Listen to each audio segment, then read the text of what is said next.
This feels like recording a fucking recap at gunpoint. I'm disgusted. That's the only word that comes to mind. I'm disgusted by what I just witnessed. The game ended 25 seconds ago, so this one's going to be pretty raw. And just,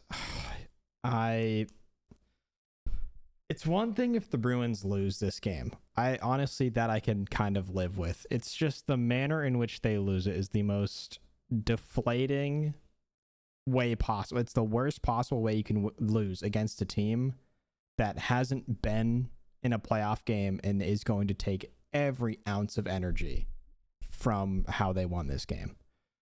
So the Bruins just lost 4-3 in game one. Bruins, I don't feel like really talking about it that much. I really don't feel like editing it that much. And this is going to be very quick. The Bruins do get on the board first.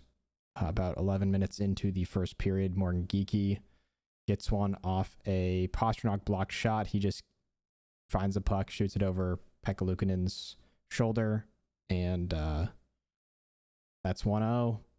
Bruins just a lot of penalty trouble throughout this game. The PK showed up when they needed to, but penalty trouble still, something that the Bruins will have to work on through the rest of this series. We can kind of skip the entire second period because it was just a bunch of Pasta getting on breakaways, can't bury a chance, and the Bruins having to be on the penalty kill. Period 3, Elias Lindholm gets a goal after Morgan Geekie hits the post. He gets the deflection and puts it home. Bruins are holding on to a 2-0 lead, and it is dead silent. You could hear a pin drop at the KeyBank Center. And then with 7:58 remaining, Tage Thompson tucks one in and around, kind of gets a wraparound shot. And then Tage Thompson gets a rebound out in front, fires it low past Swayman. A couple minutes later, 50 seconds after that, Matthias Samuelsson gets the puck after Lindholm. Just his stick explodes on him. Can't get it clear. And that makes it 3-2. Alex Tuch scores the empty netter a couple minutes later to make it 4-2. With 6 seconds left, David Pastrnak scores on a backhand goal that deflects off of somebody and goes in. Doesn't even matter. Bruins were not celebrating it anyway. And I think it's just the worst possible way the Bruins can lose this game. It's just, it gives Buffalo every ounce of energy. They get to play another one in the KeyBank Center before coming to Boston. This would be an absolute steal. This would set such a tone for this playoff series if the Bruins go out and steal one. We're 8 minutes away from Jeremy Swayman pitching a shutout against one of the hottest teams in the playoffs, one of the cup favorites. And they just shit it down their pants.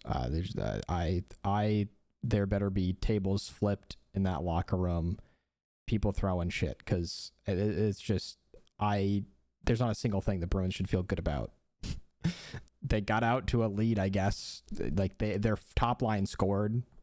Each of their top liners scored a goal. I guess that's something to feel good about, but you're not going to get anywhere in the playoffs if you can't play with a lead. And this team, it feels like, and maybe some recency bias here, time and time again, can get up against a good team and then just blow it away. And this is the exact reason I didn't want to play the Tampa Bay Lightning in the first round, because we played these games where we get up a couple goals and then we'll blow a lead. And the Bruins just clearly showed that if it's any team in blue in the East, they can fuck it up somehow. So Bruins will have to go back on Tuesday, down a game. And I think if the Sabres score first, the KeyBank Center will probably fucking explode.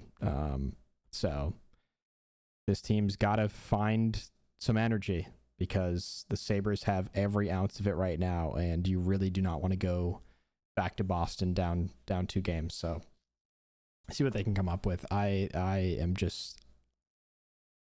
was looking forward to making this video so much, and now it's the last thing on earth I want to do. So that's it. I can't think of anything else to say other than I am just repulsed by what I just watched. And I hope the Bruins can respond, but that's how you play. It's going to be a pretty quick trip to Aruba or wherever you're going for the off season. So see what they can do. I'll play again on Tuesday.